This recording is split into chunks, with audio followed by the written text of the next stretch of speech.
Hey folks, welcome back to Gaming Garbage, where we take a look at games, chat about the gaming news in the industry, and of course, stream for fun. Today we're taking a look at the Borderlands movie review. This is, being a gamer, having played Borderlands 1 and 2, some of the pre-sequel, Tales from the Borderlands, and some of Tiny Tina's, and also looking into that DLC. Boy, I gotta say, I couldn't think it could get any worse. But here we're going to talk about some of the lore changes and the actual movie production. And just let me check my audio here. It's been a bear. Perfect. We got it this time. So, yeah, thanks for tuning in and all that jazz. We're going to get right into this. I know there's already other videos out there. And, but yeah, I thought it was appropriate to actually show Borderlands gameplay. So enjoy that while we're talking. But, boy, I got 3 pages here. And, yeah, it is a mess. There's actually quite a bit to talk about. So, overall, if you're just here for just the generalities, they changed the lore. It's an F. And production is really bad. And they blew tens of millions of dollars. And thanks for watching. For the rest of you... Borderlands, it fails in story, character development, the lore, the special effects, the continuity, the actors. Like they didn't really do anything right, except for some or even maybe a lot of the props. The story. Okay, we cover Lilith getting a contract from Atlas to recover Tiny Tina, because Tiny Tina is a clone from ancestral blood to open the vault. She's basically like the third key. Instead of it actually being a physical piece, she's the third key to open it. The pacing of the general movie is pretty slow. The editing is choppy. Some scenes are unnecessary, and they don't do anything for the story or character development. They're just for comedy, and they just fall really flat, man. I mean, through the floor, really, is what it is. And some scenes, again, yeah, they're only for... just the comedy, like a whole bunch of piss going into a car, while they're driving, pooping bullets, that kind of thing. It's really just high school humor. Transitions from scenes also is pretty bad, and there's no anticipation for the scenes. Like the first few minutes, it's like, oh, okay, well, hey, this might actually be fairly good. But, within 10 or 20 minutes, you can kind of tell that this is going to be off quality. And there's no real surprises. Everything's pretty predictable. And just the writing and the the voice stuff is just really bad. It's just really bad. The lore, they changed it as if an alternative timeline. And so everybody is older except for Roland. He seems younger or kind of closer to age. But then we have also Tiny Tina there. And then we have, Lilith's mom. Atlas actually looks pretty young. So, like, the age discrepancy. And I understand why they did this for the timeline or for the story. But again, it's like, it just doesn't fit well with what's going on. Because Lilith is, like, in her early 20s when they opened the vault the first time. And in this movie, she's, like, 50-something. And you can tell she's old, and that's the opening line. I'm getting too old for this. It's like, seriously? You're going to open the vault for the first time? Okay. But yeah, they changed the lore. Maybe, again, alternative timeline, just like for Halo TV series or Twisted Metal TV series. But yeah, let's get into this. Lilith and Tannis are, again, pretty old, while Roland is just a tad older. Moxie is also old. We don't have any Marcus. Marcus and Tiny Tina, they're close to the right age, but we don't have any Brick or Mordecai. So again, like they're fudging up the entire timeline for this. Tiny Tina's was also a clone made from ancestral blood from the Iridians, which is not right. That's not who she is. Lilith is also a daughter of Iridia, which that's not right either. She's a siren. Correct me if I'm wrong on that, but I'm pretty sure that Lilith is not a daughter of Iridia. Nox in the film is actually daughter of General Nox. They didn't share that very well. It was almost like they're like, hey, General Nox is going to be a babe, and her acting is horrible. But no, she's actually the daughter of General Nox. Because again, this takes place in the future. We're talking like 30 years later after Borderlands 1. Um, what's crazy, though, is that there's no mention ever in the lore of General Knox having a family or children. So apparently, you kill him and he still had kids, I guess. When? He was sent to Pandora. I don't know. Yeah, again, the whole timeline is just messed up. It's like they added General Knox for the film, so that she could be doing the Crimson Lance, There's also no angel in the film, so there's no guide anymore, except for Claptrap. But again, we don't really understand why, and we find out later that it was Lilith's mom that programmed Claptrap, and and she worked for, she worked for Hyperion, so she had access. But again, Claptrap says at the beginning that he works for Hyperion, that he was programmed, he doesn't know by who, etc., all this stuff. But yeah, it just does, for her, it being Lilith's mom programming her, and just Claptrap being the guide. Again, it's just all for comedic relief. There's really no seriousness there, and it would have been nice if they would have had Angel. That would have been great. Daughter of Iridia is also required to open the vault instead of just 3 keys. Which again is just changing the lore. We also have Lilith's mom, again, not in the games. We don't really know much about her parents, and along with everybody else that you play in the game, in Borderlands 1, or even Borderlands 2 for that matter. It's Pandora, it's a brutal place, okay, everybody else is born somewhere else, generally. Like including Lilith, she wasn't born on Pandora, but apparently she was, for whatever the case.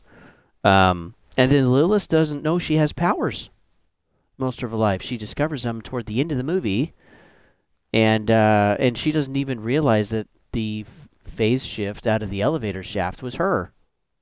Seriously? Like, wouldn't you feel energy or expending effort, to do that? Yeah, it doesn't make any sense. And then she doesn't realize she has powers. And then when she does, suddenly, like magic, she knows how to use everything. Okay, just like Rey in Star Wars. Here's the finger. Okay, you guys are messing up these stories, man. You're screwing up the lore. Seriously, this is ridiculous. Overall, the story was boring. No one was really in any danger. We start figuring that out about halfway or a third of the way through the movie. And everything works out perfect for these characters, except for, of course, the comedic parts. The special effects. Oh, it's bad. Many times you can tell there's a green screen. There's weak explosions. There's bad CGI. The gun props are bad. Some of the firearm special effects are bad as well. The costumes, they generally actually look pretty good for most of the characters, but too much chicken breast. Especially old chicken breast. It's like, okay, we don't... like, we understand that for Moxie, because that's her character, right? And she's in her 40s. God, boy, Moxie's like almost 60 years old. 65 years old. And, oh my word, folks, yeah. Like, again, that was just way too much. And for every female in the movie, except for Tiny Tina, thank goodness, because we don't need to be sexualizing kids. But, God, everybody else, like, again, that was just unnecessary. So they went above and beyond the character, or the costume design for some of these characters, again, to just give sex appeal. And it's almost like they don't even understand their audience. Like they're audiencing it toward kids. Okay? Most of us are in our 30s, or almost. We don't care as much. And, yeah, it was just too much. Is just too much. Is really frustrating. Most of the costumes, though, look pretty good. Some of the props look pretty good. Continuity. There's definitely plenty of issues. Sometimes people are surrounded by enemies and then not to the next scene or the next camera angle. Explosions on a vehicle, but it doesn't do any damage. It just chars the top. Like they were, again, never at risk. There's no actual damage. Bunch of dead bodies all over the place, and then suddenly the bodies are gone. And then the third scene, a whole bunch of bodies again. Like, it's just off. Scenes where there's so many shots downrange at a mob of psychos, but none of them even though they're getting hit, you get to see this, none of them die. So they're just freaking invincible for like 30, 45 seconds. I'm not even kidding. And it's only when the barrier comes down that they actually start dying right away.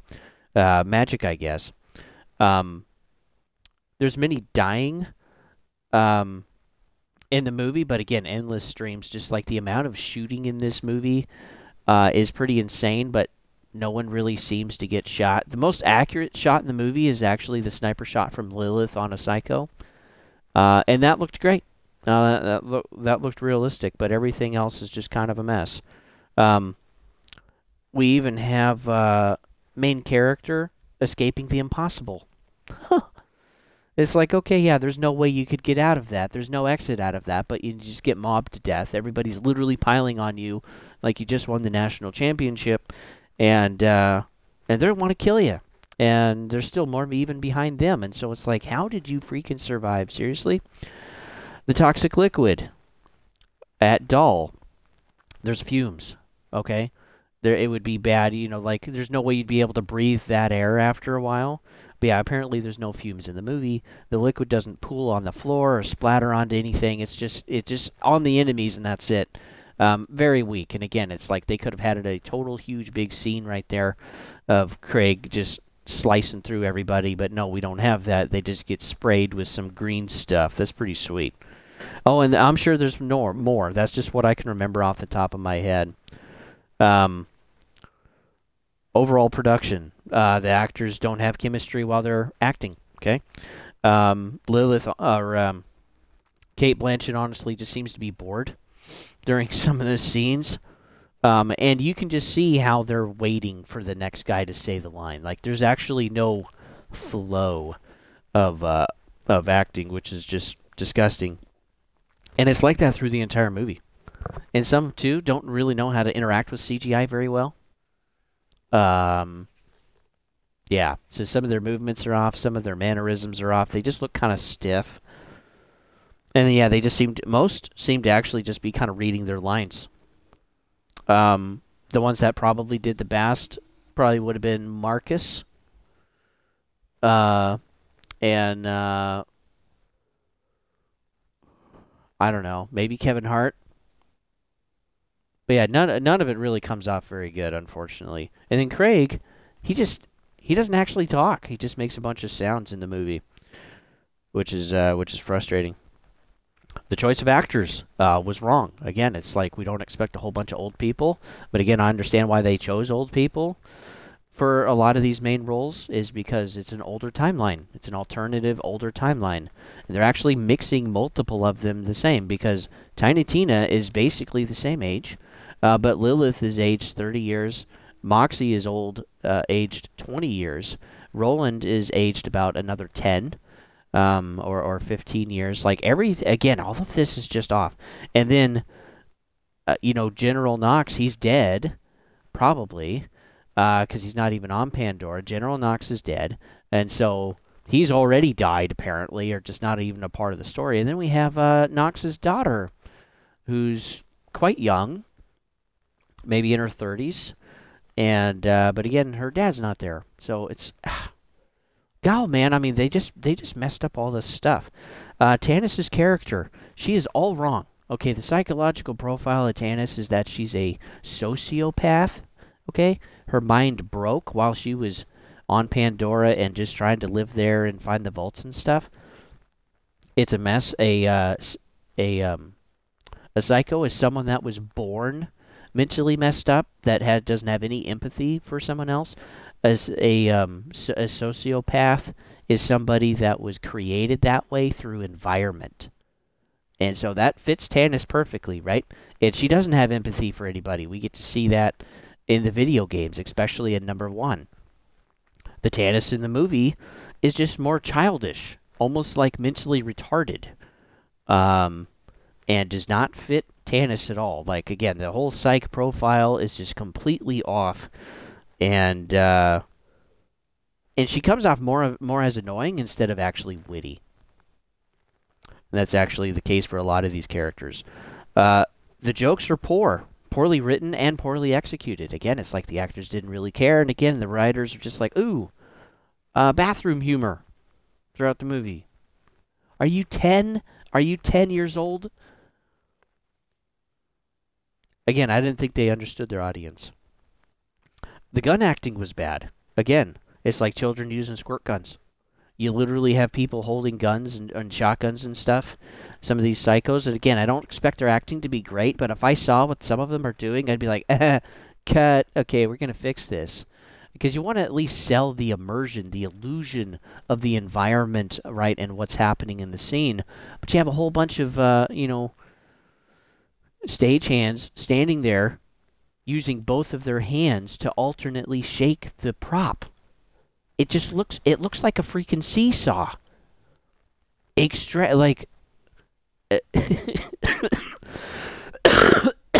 me, folks.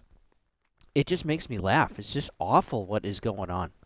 And it wasn't just a few people. There was a lot of people doing that, including even some of the actors. And then some of the actors, their firearms don't have recoil at all because otherwise it'll mess up the scene. Yeah, I'd love to have a firearm without recoil. It'd be great. The rating was PG-13, which also didn't help the movie. Okay, it wasn't bloody enough. It wasn't gory enough. And this really doesn't make any sense because Eli Roth, he makes rated R stuff. And I kind of imagine that's actually what he did because we had reshoots for a few weeks. And then again, the editing is just like choppy, messy. Okay, it just doesn't really fit very good. So I wonder if the reshoots were for PG-13. And they basically were like, well, we need to cut out the gore. We need to, bridge this a little better because of that. Or have something else happen, and so we'll just do that. But it really makes me think how much changed. And if this was a rated R movie, frick yeah. It probably would have been better. But again, this is why, Krieg doesn't have a big fight in the hallway. I am glad there's not a whole bunch of language. That's nice. But again, it's like, okay, it's PG-13, and then you're having chicken breast all over the movie. Yeah, again, it's like they didn't understand their audience. It's like they were setting them up for high schoolers to enjoy the movie. And those that have been playing Borderlands, we're not high schoolers anymore. Okay, I'm 34. I'm married, kids, house, vehicles, retirement. Working on it anyway. Got a full career job. I'm not a high schooler anymore, right, folks? Most of us aren't, right? We expected something more serious, more gory, and more set to represent the lore and world of Borderlands, and that just didn't happen. Also, the sets were small, and you can tell they just kind of literally threw trash around, maybe just to save cost, and so much green screen. And again, the characters, were never at risk. Because, yeah, Roland is impossible to kill, I guess. So how did the movie do? The sales. The movie budget was $120 million. Ugh. The reshoots didn't help. Okay, it was probably around $100 million. And then 120 after reshoots, maybe, or whatever. But they probably went over budget. And then there was an additional $30 million for marketing and distribution. So we're looking at about $150 million movie. Opening weekend was $8.8 million in the U.S. So far, they've made about $10 million now during the week after opening weekend. And pre-sales on Forbes show worldwide, it'll make about $90 million.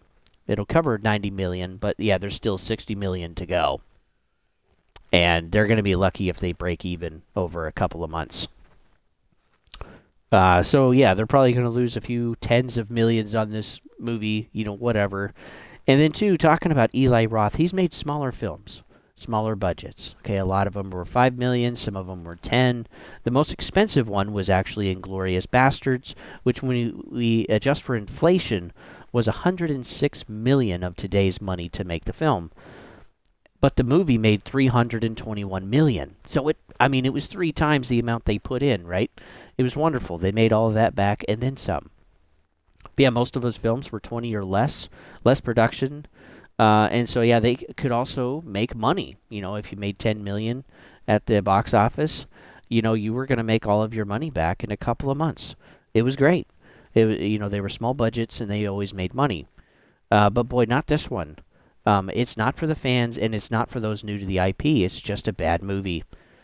And yeah, again, why give it to Eli Roth? He's made small stuff. He's not used to bigger IPs, right? Again, Inglourious Basterds was a really successful one, but maybe that's what they saw, and they're like, "Hey, we're gonna give you the movie. You're cheaper, maybe, as a director, producer, whatever." But he had one really good hit. Okay, but that's not enough to hand somebody an IP like this if you want it to be successful, as you guys are finding out at Gearbox. I mean, and Lionsgate. I mean, you guys deserve to lose money on this. It was not Borderlands. Also, there was a, quote, Joe Crombie, which was kind of hilarious as a co-writer for this movie. And but again, they don't seem to exist. And it is not Joe Abercrombie. Okay, he's a fantasy writer. He's not in production for movies and stuff. That's not what he does. So that's not him. But Joe Crombie, they don't exist. And so this really kind of seems like a pseudonym or a fake name. And they just didn't want to have their actual name in the credits. And because they probably saw the, a preview or something like, wow, yeah, this is really bad. Yeah. Knowing their audience, they already did. We already talked about that, but yeah, they're honestly just going to lose money. Folks, unless you have a whole bunch of cash to burn, please don't watch this. Oh, man. Yeah, this is just burning money, lighting it on fire. $120 million. Wait until it's available to rent or something. Check it out at the library. You can't use Redbox. They're done. Okay, they went bankrupt. Chapter 7, liquidation, so you can't do it that way. But it will be on a service somewhere at some point, or you can check your local library, in a few months. But yeah, again, the ultimate rating for this is an F. There wasn't much that I enjoyed. Pretty much just some of the costumes. There's even two. I guess we got a Penn and Teller.